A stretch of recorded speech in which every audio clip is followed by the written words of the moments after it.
understand more about the impact that actually comes in and the initial assessment that is going to have in terms of the impact. We are joined by Mr. Karthik Srinivasan, Senior Vice President and Group Head of Financial Sector Ratings at ICRA. Thank you so much, sir, for joining in with us. Let's just start by understanding what is it that you understand, or if you could give us an understanding in terms of the initial assessment and the impact that one should be expecting here on banks as well as NBFCs. Thanks for calling. One of the things that we need to look at it is the RBI's directive yesterday increases the capital allocations which banks and NBFCs need to do for consumer loans. Now, the impact would be different across different players and different type of lenders. If you were to look at banks, for example, banks have a very well diversified portfolio. Their overall exposure to consumer loans and NBFCs non-PSL kind of loans would be relatively on the lower side in terms of percentages, maybe 10, 15% or maybe 20% at most. For the larger NBFCs, which have, again, a well-diversified portfolio, the impact could be lower. Specialized entities looking only at consumer loans or only at certain type of asset classes, the impact could be higher. Our initial assessment at this point in time is, let's say if we were to look at somebody like a bank or a well-diversified NBFC, the overall impact on capital may not be material. We're still reworking on the numbers, but initial assessment does seem to suggest that the overall impact on the current capital would not be more than a 75, 80 basis point as such. But for entities which are specifically focused on only on these segments, the impact could be higher.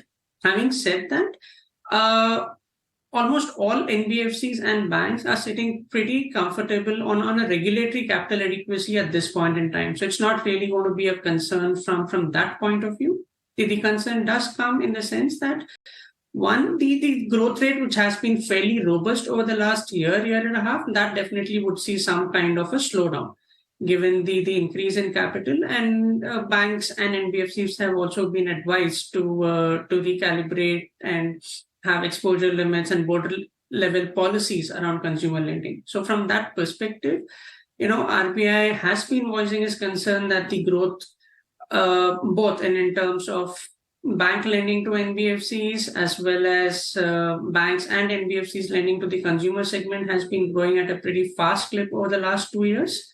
And more so on a precautionary measure is what I feel. RBI has come out with this measure to sort of slow down the pace and then maintain the financial stability or sanctity in the system. Okay.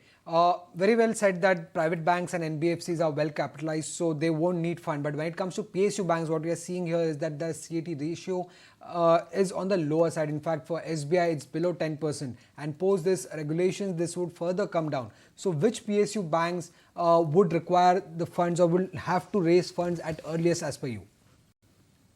See, it's difficult to comment on bank-specific or entity-specific at this stage, because the circular also has a lot of caveats in terms of, exposures towards PSL are excluded and all those things. So we really don't have those granular numbers at this point in time to comment. But yes, at a broader level, entities which are low on their CET levels would need to shore up capital, or they need to sort of slow down on their growth expectations over the near term. So in any case, we need to properly wait and watch how banks and NBFCs react to this. We maintain our stance that at least on an immediate basis, there's not going to be a significant capital pressure on any of the entities, that it should be manageable. If the question comes in case their own growth expectations are significantly higher than the internal approvals that they are reporting at the current instance. Any initial assessment that you have done on the cost of fund sides, by how much could the cost of funds increase for NBFCs and for banks as well? It's early days to quantify the impact. Again, one needs to look at it with a different lens as well. With the new RBI guidelines on investment norms and moving portfolio to HTM, that regulation kicks in from 1st of April. Banks have more flexibility to park funds in HTM even on corporate bonds. So it'll be one needs to see how that really plays out.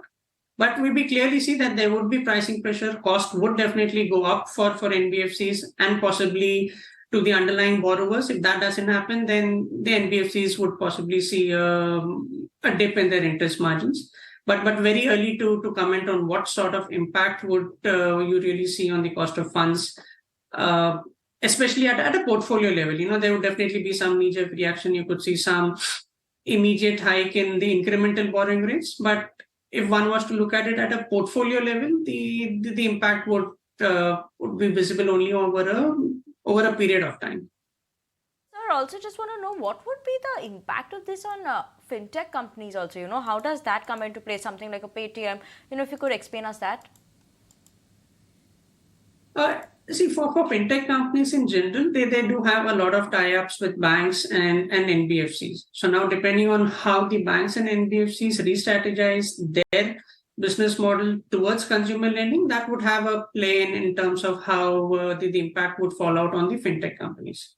It's really very difficult to quantify. I wouldn't want to hazard a guess at this stage, but clearly that's a segment. The fintech and the consumer lending is a segment where RBI has been voicing its apprehensions for last couple of quarters, and the measure is clearly towards curbing excessive growth on those segments. Right, sir. Thank you so much for joining in with us this afternoon on ET Now, as well as, talking to us about the impact that could come in on the banks as well as NBFCs of the new regulation that has come in from RBI in terms of the norms for these companies.